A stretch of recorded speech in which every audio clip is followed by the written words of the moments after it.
A full moon is majestic to me. There's just something about a full moon that makes you want to watch it, just look at it, and hold your girl under it back in the old days maybe. It's just a magical attraction. I'm not a hunter, but if I was, the woods would mean even more to me than they do now. Being alone and unhurried, and that's the main part, unhurried, alone with God's nature. How could you do that and not feel an awe for creation? I don't hardly remember what I ate yesterday, but I remember Sooner Youth Camp in Ardmore, Oklahoma. I don't know how old I was, 13, 12. Seemed like I always had a girlfriend. We had joined hands one night, outside of course, and sang the song, My God and I.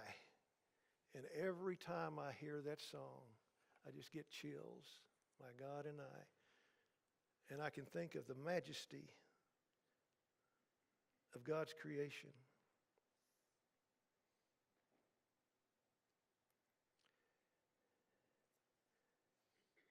How majestic is your name in all the earth. Even God's name, Jehovah, is majestic. It's excellent. And if the name of Jehovah is excellent, how much more the very nature and being of God himself. Someone said, if men gaze upon the moon to wonder and admire the nature that surrounds us, so may the very name of Jehovah be adored and admired. And how can it not be? We should be overwhelmed with the presence of God and with his work. Romans 1:20 says, for since the creation of the world, his invisible attributes, his eternal power and divine nature have been clearly seen, being understood through that which has been made, so that we are without excuse. Even if nature is all we have to convince us that there is a God, that should be enough.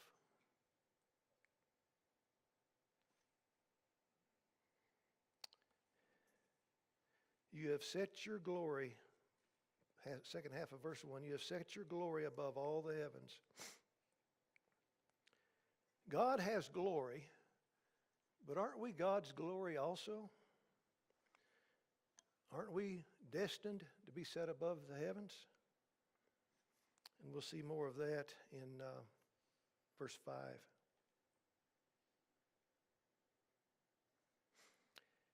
Verse 2, out of the mouth of babes and infants you have established strength because of your foes, to still the enemy and the avenger.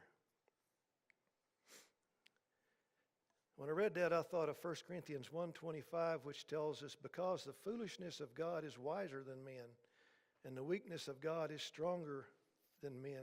In David's situation, it might have been that the humble and weak man is the instrument that God has selected to overthrow his enemies.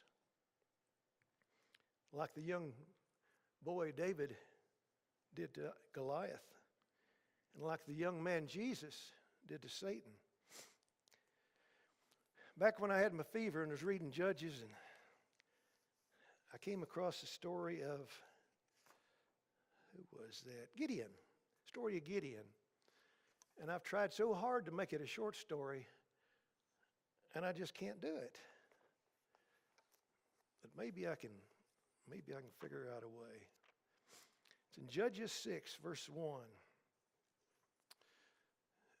The Midianites were, let's start with the Israelites. The Israelites were no longer following God, so God gave them over to the hands of Midian for 7 years, verse 1. Verse 6, and Israel was brought very low because of Midian, and the people of Israel cried out for help to the Lord. And what we're going to end up here with, not only a Bible story, but we're going to see it does pertain to Psalms. So when the people of Israel cried out again to the Lord on account of the Midianites, God sent them a prophet to the people of Israel. Thus says the Lord, the God of Israel, I led you I led you up from Egypt and brought you out of the house of slavery, and I delivered you from the hand of the Egyptians and from the hand of all who oppressed you, and drove them out before you, and said, I am the Lord your God. You shall fear the God of the You shall not fear the God of the Amorites, in whose land you dwell, but you have not obeyed my voice. Now the angel of the Lord, verse 11, came and sat under the terebinth at Ophrah, which belonged to Joash the Abiezrite, while his son Gideon was beating out wheat in the winepress to hide it from the Midianites. So the Midianites, every time they would have a little grain to eat, the Midianites would steal it from them. So he's hiding in the winepress to beat out his wheat. And the angel of the Lord appeared to him and said to him, The Lord is with you, O mighty man of valor. And Gideon said to him, Please, my Lord, if the Lord is with us, then why has all this happened to us? Why are we having so much trouble? And where are all his wonderful deeds that our fathers recounted to us, saying, Did not the Lord bring us out of Egypt? But now the Lord has forsaken us and given us into the hand of Midian. And I guess he's blaming God for that. And the Lord turned to him and said, Go in this might of yours and save Israel from the hand of Midian. Do I not send you? In other words, you can do anything if I'm on your side. And he said to them, Please, Lord, how can I save Israel? And we've heard this several times with other weak-minded people. Please, Lord, how can I save Israel? Behold, my clan is the weakest in Manasseh, and I am the least in my father's house. And the Lord said to him, But I will be with you, and you shall strike the Midianites as one man. So it goes on, and the angel of the Lord visited Gideon. He made him something to eat. And then he got an idea that maybe this was an angel indeed, and he better pay attention. And he says, Alas, O Lord God, verse 22, For now I have seen the angel of the Lord face to face, but the Lord said to him, Peace be to you. Do not fear, you shall not die. And then the Lord said to him to get a strong bull of his father and tear down the altar of Baal and cut down the Asherah that is beside it. And so he did this. But because, verse 27, but because he was too afraid of his family and the men of the town to do it by day, he did it by night. So the next day, you can't hide something like that. So the next day, the town says, Who has done this thing? And after they had searched and inquired, they said, Gideon, the son of Joash, has done this thing. And he asked Gideon's father, Bring out your son that he may die, for he has broken down the altar of Baal and cut down the Asherah beside it. But Joash said to all who stood against him, Will you contend for Baal, or will you save him? Whoever contends for him will be put to death by morning. If he is a god, let him contend for himself, because his altar has been broken down. Okay, so then the Midianites, they're all mad about tearing down their God. And they line up to defeat the Israelites all over again. And Gideon has been chosen to save these Israelites. So he tests God. He says, Okay, God, I'll do it, but first, one, I'll get them mixed up. It doesn't matter which one's which. He said, I'm going to put a piece of fleece on the ground. In the morning, let it be all wet around the fleece, but the fleece be dry, and I think that's just opposite. And then it was that way. And he says, Oh, Lord, I'm testing you, but please don't feel that way. And so he did just the opposite. Let the land be dry and the fleece be wet. And he poured, I don't know how many gallons or whatever of water out of that fleece. And so now he knew that God was with him. So he started gathering up all the troops that Israel had. And they were 32,000 soldiers. And God doesn't want them to win with 32,000 soldiers, because he wants to show them that he is winning this battle for them. So he said, Okay, the fearful can go home. That was 22,000, the fearful. So that left him with 10,000. So he said, Okay, that's still too many. Have your soldiers get a drink by the stream. And those who lay down to drink from a stream were 9,700. Those who lapped it from their hands were 300. And the commentary I wrote said the 300 that were lapping it were still watching for the enemy. So that's why they chose the 300. Gideon still wasn't sure about this because even with, that's not very many, 300, and the other one had, I think they said camels like the seashore, like the sands of the sea or something. I mean, huge amount of people. So God said, go down to the Midianite camp, and I'm going to send them a dream.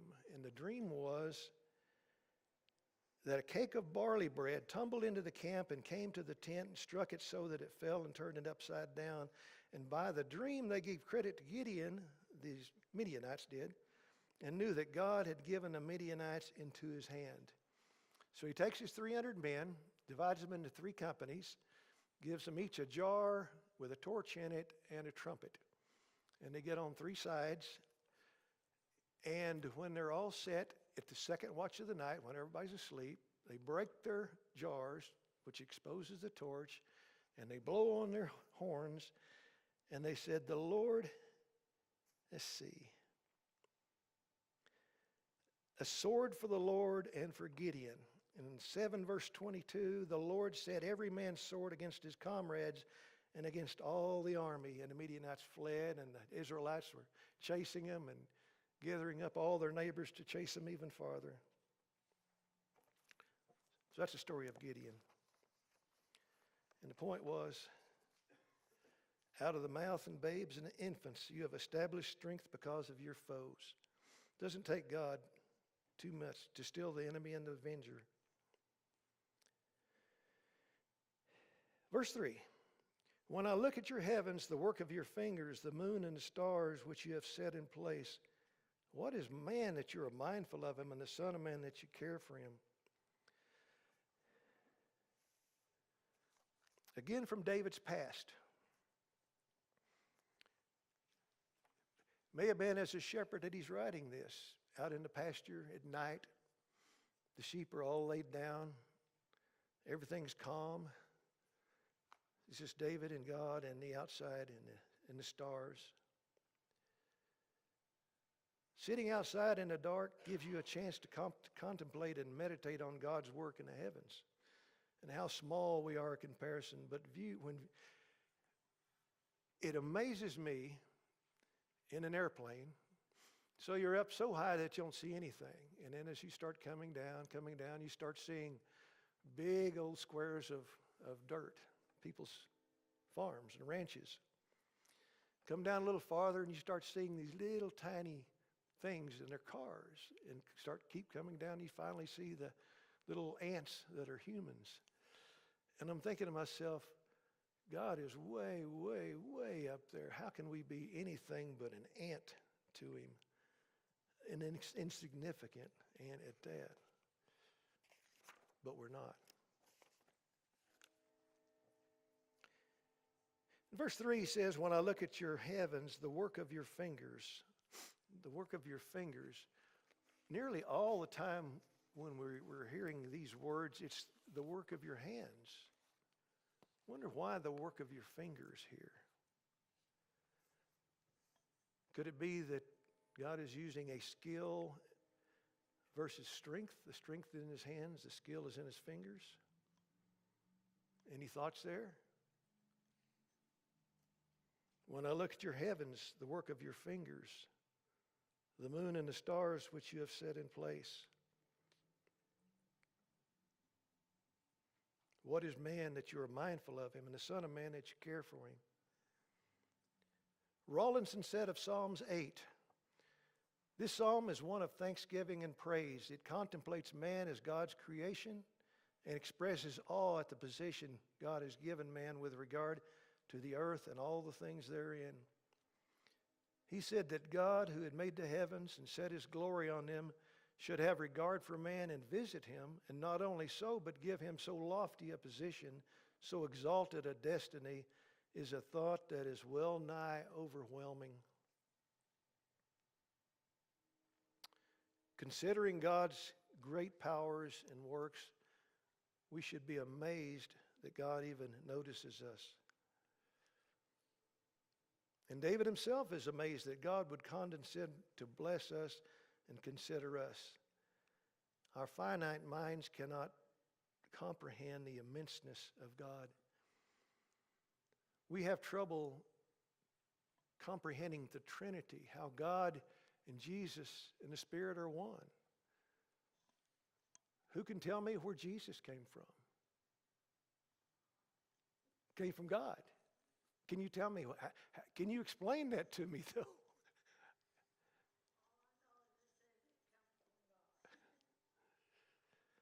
But he was there in the beginning. Was he there before the beginning? See, all these things I have questions about, but so little answers.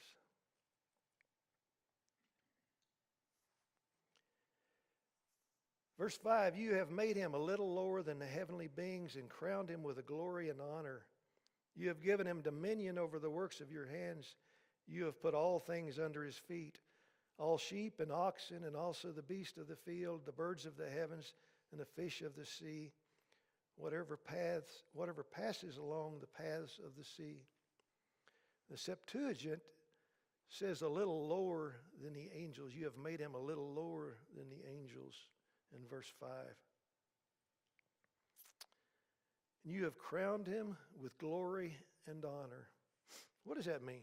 You have crowned him, you have crowned man with glory and honor.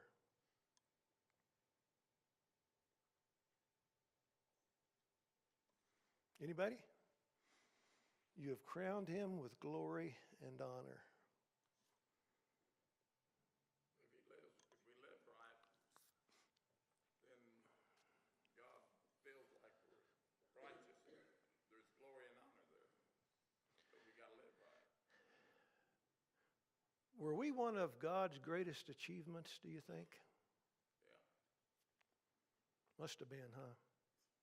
For him to give us the dominion over the rest of the created beings.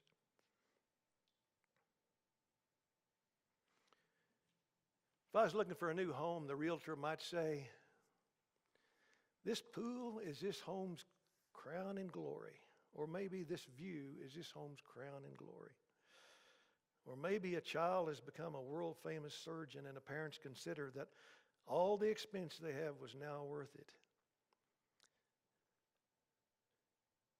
First, God creates us in his image. Then he gives us authority over all his creation to care for the world around us as he cares for us in every way. God has given us opportunity to reflect his character, his goodness, his wisdom, his justice, and his mercy in the world around us. And how awesome is that responsibility we've been given. All of this without us deserving any of it. God has given us lowly humans such a lofty position, unlike any creature that he made. And yet Jesus was the only created person, the only created who fulfilled what God intended for mankind.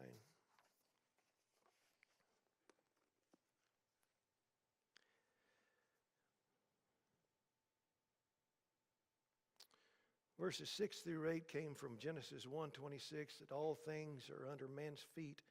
He has dominion over all creation. A couple of weeks ago when Kyle spoke of the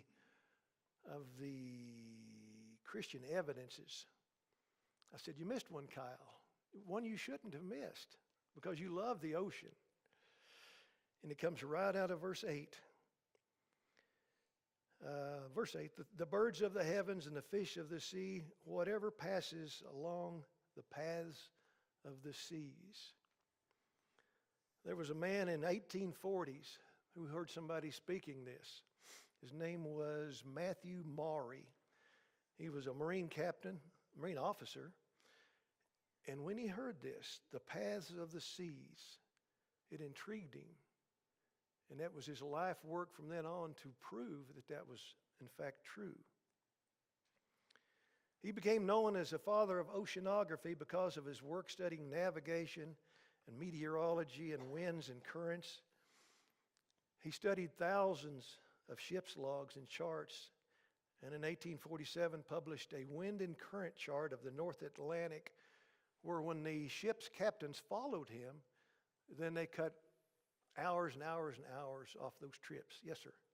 You know, you mentioned that, and I used to think as a child, if God had just showed miracles now like he did all through the Old Testament, you'd believe in him without a doubt. Sure you would. So, well, what's he done to make me believe? There's over 300 items in the Bible that are pre-knowledge items. But before they were mentioned, like the earth was round, Mm-hmm. he said, have you been to the springs of the deep?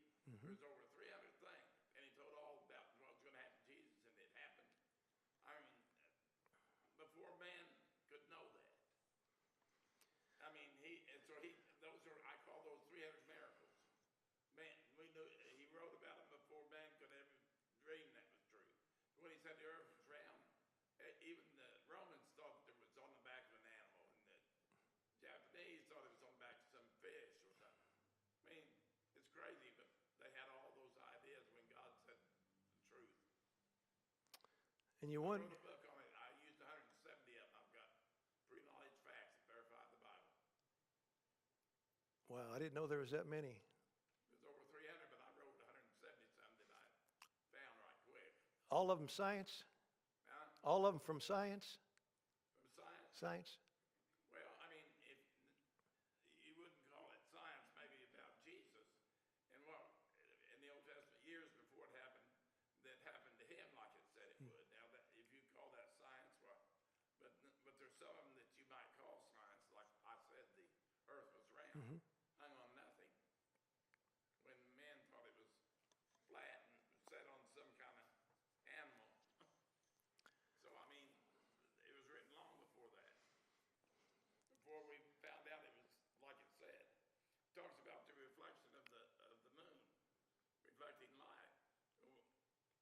And the sun going in a great orbit when man for years and years thought it was stationary, things like that.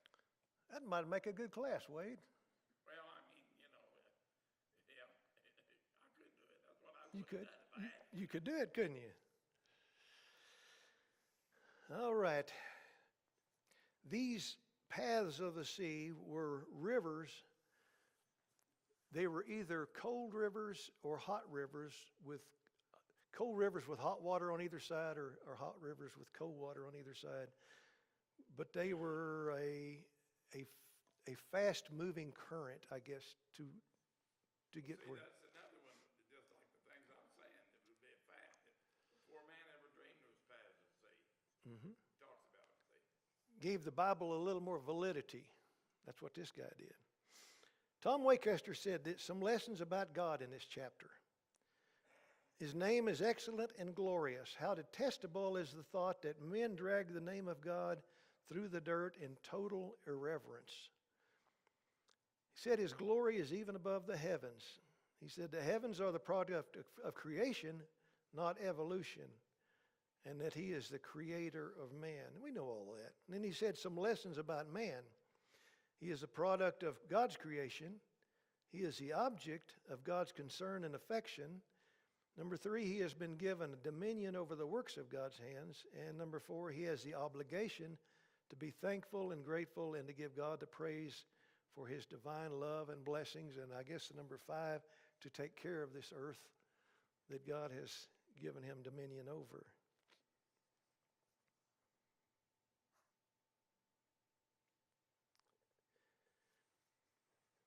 Pretty fast chapter. Yes, sir? I was going to mention one, there's a bunch of them, I was going to mention one more. He said, talks about the empty spaces of the north. We didn't know that there was a great giant area in the universe where there was nothing. I mean, all the other areas had something, some kind of moon, I mean, different kind of planets, something in it. But this is a giant empty space in the universe. And it's in the north, like he said.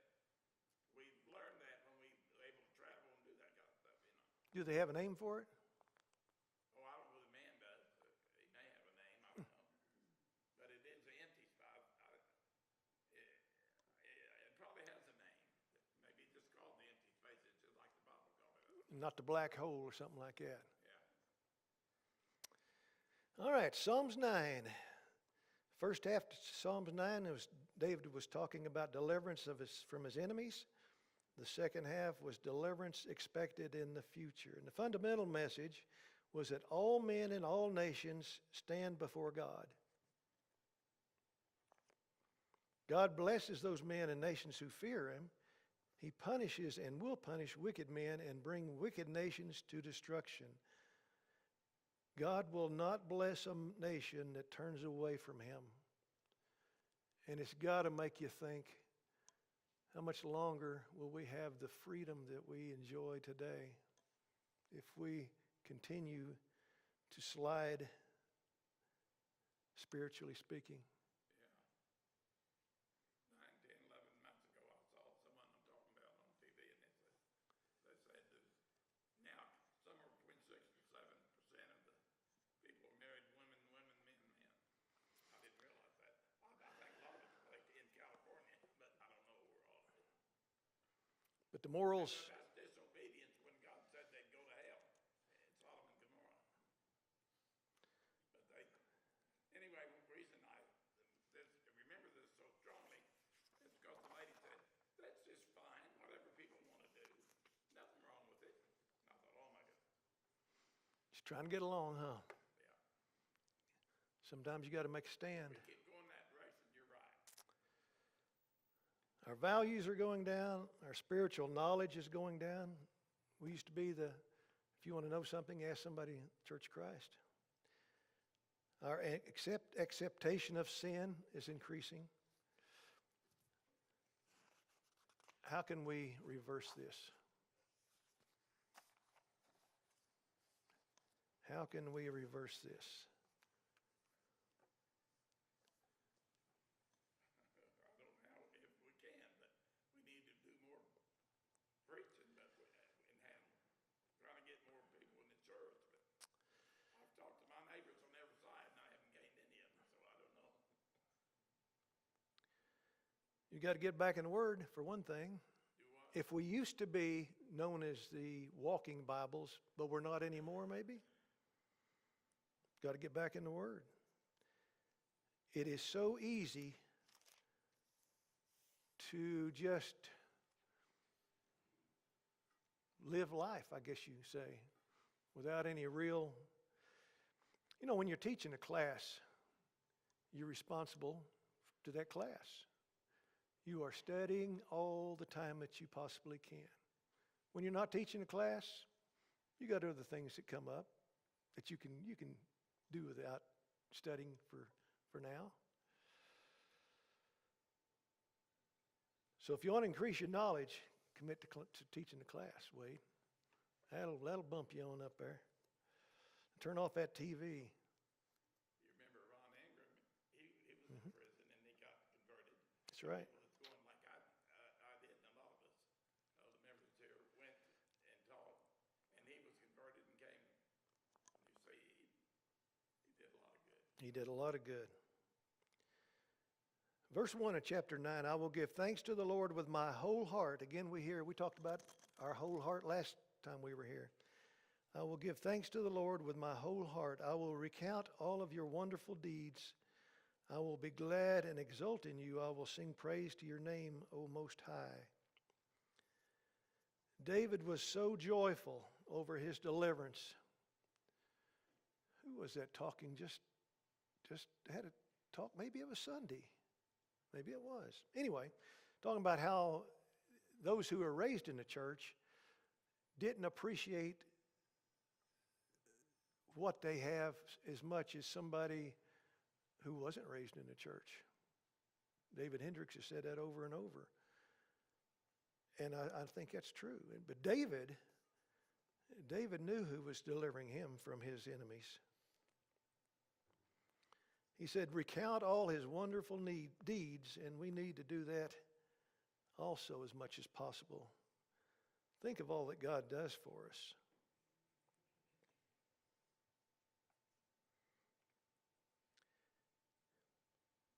Verse 3 through 6, when my enemies turn back, they stumble and perish before your presence. For you have maintained my just cause. You have sat on the throne giving righteous judgment. You have rebuked the nations. You have made the wicked perish.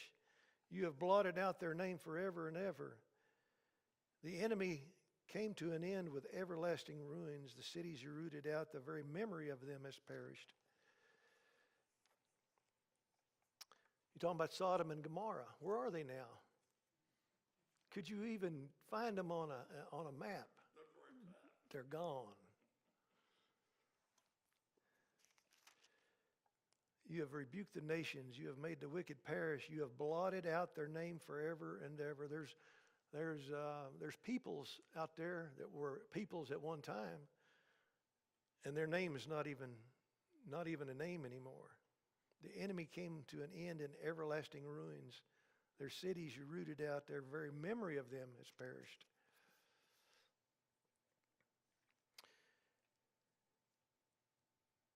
David said in verse 3, when my enemies turn back, they stumble and perish before your presence. When my enemies turn back, they stumble and perish before your presence. So God is driving out David's enemies before him. For you have maintained my just cause. You have sat on the throne giving righteous judgment. David sees God as a righteous judge, sitting on a bench, weighing the evidence, and then acting on that which is right. Adam Clark, old time Bible or a writer, says this reference may have been the Canaanite nations which God completely destroyed.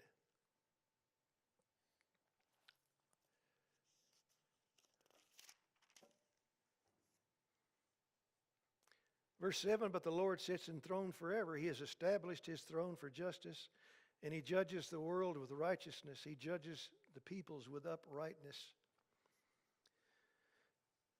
David here is praising God's character. He says, but the Lord sits enthroned forever. Just left the writings that God's going to blot out those nations that aren't Christian nations, that aren't following him. But God will rule forever. The contrast here is that nations will cease, but God will endure. The Lord sits enthroned forever. He has established his throne for justice, and he judges the world with righteousness. He judges the peoples with uprightness.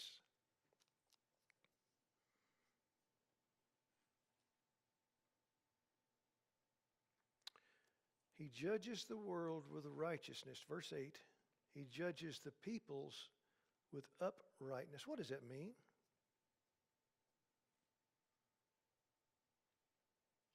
Complete fairness, he judges. All fairness. Isn't that what you would expect a good judge to be like? Not partial, not prejudiced in any way. He judges the world with righteousness. He judges the peoples with uprightness. God's final judgment will not be biased or impartial, and he won't show favoritism. The final judgment is so certain that David here speaks of it as in a past tense, like it's already happened. It's as encouraging as it is to know that God's judgment will eventually be exercised on the wicked. There's still a need for refuge from those who would do us harm. And we talked about the shield last time. What'd you say that was, Glendale? The shield? God's protection. God's protection. Same thing as the refuge here. God is a stronghold, verse 9, for the oppressed, a stronghold in times of trouble. He's a refuge. Some verses say he's a high tower. It's a picture of an army that has the high land, the upper hand, and like they're up on a mountain. And in wars, you always wanted to get the high ground because you can see so much farther. You can see the enemy. It's harder to shoot uphill than it is downhill.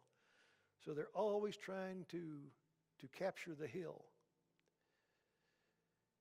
It's a picture of God's army holding the high ground, which gives you the advantage.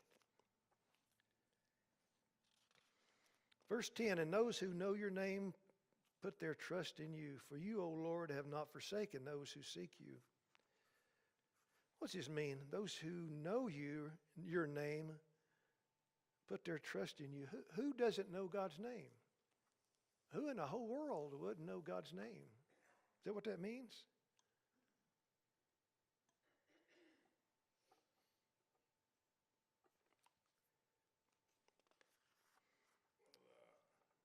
What are you saying? Does everybody know his name?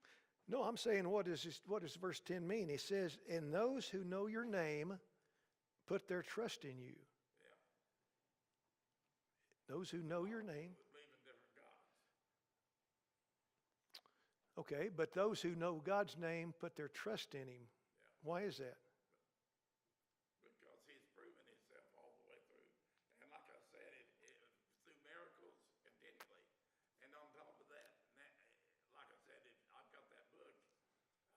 I've been thinking about, I don't know how much it cost me, but about $10 a book, getting a bunch of them so everybody could have one. I knew this was coming. It's a sales pitch. No, I'm not. I had let it pay. A lady down in Texas when I had written them.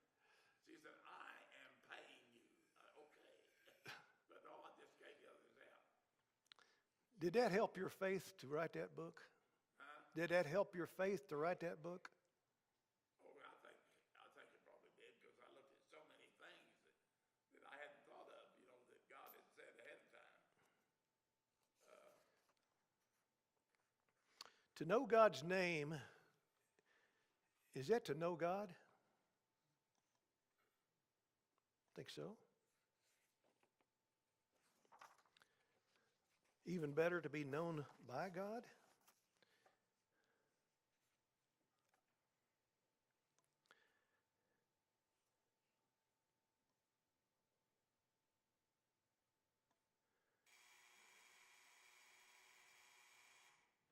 Thank you.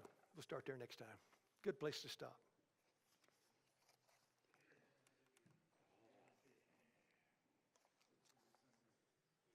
How are you feeling now? Better? Great. Wonderful. That's what we want. Good. She's been bad enough. I was telling somebody she had to go to Walmart. She spent more than she normally does. She's about out in 10 minutes. To the line. So I knew and that basket was completely filled up. And I bet she's worn out from it. And then she got home and said, I just don't feel good. I don't think I'm going to work. She wore herself out.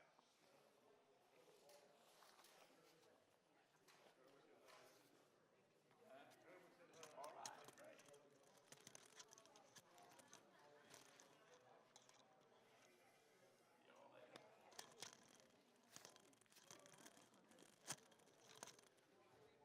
Wade, I about wore you out tonight.